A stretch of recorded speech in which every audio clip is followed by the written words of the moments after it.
With over 700 home runs, 2,000 RBIs, a lifetime batting average of .342, over 400 outfield assists, 94 wins, and a 2.28 ERA, it's easy to say that Babe Ruth is the greatest baseball player of all time.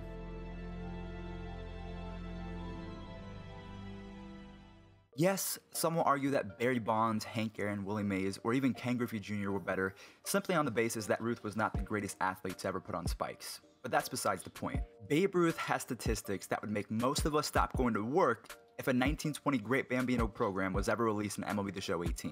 In 1920, Ruth had a .376 batting average to go along with a league-leading 54 home runs, 135 RBIs, 158 runs, and an insane 1379 OPS. For those of you who don't know, OPS stands for on-base plus slugging percentage. The higher the number is, the better the overall hitter you are. To put Ruth's 1379 OPS into perspective, Mike Trout, who many consider to be chasing Ruth for the title of game's greatest player, has a career-high OPS of 1071, not even close to that of the 1920 Babe Ruth. Let's say San Diego Studios said screw it and decided to pay for the rights to use Babe Ruth. How would that card look? I did some number crunching, and I believe 1920 would be the year they would go for. Why 1920? Well, this was the year that Babe Ruth gave up pitching after being traded from the Boston Red Sox.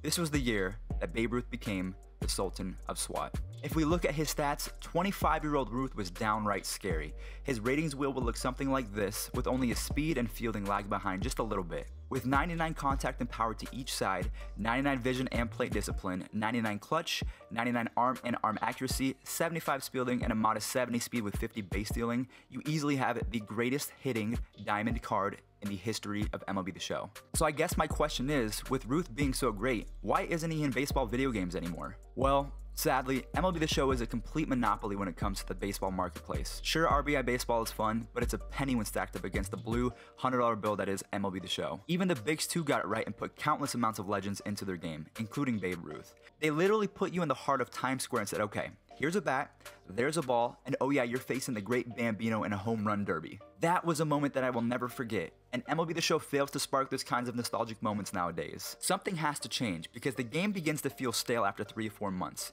Babe Ruth is not in any MLB The Show franchise for one reason and one reason only: money. The likeness of Ruth would cost San Diego Studios an arm and a leg, so they stick with the traditional method of adding additional DLC through programs and packs. But wouldn't it be nice if they said, you know what, we have made billions off of this franchise. Let's put some of that back into the game. Games like Fortnite are exploding because they add what the community wants, at no cost whatsoever. I know businesses have to make money somehow, but it should never give off a cheap and self-absorbed vibe. So to anyone who loves MLB The Show, to any San Diego Studios developer who might be watching right now, please give us Babe Ruth. Please give us 1911 Ty Cobb. Give us a reason to fall in love with MLB The Show like we did with Backyard Baseball, the Bigs, and heck, even Super Mario Baseball.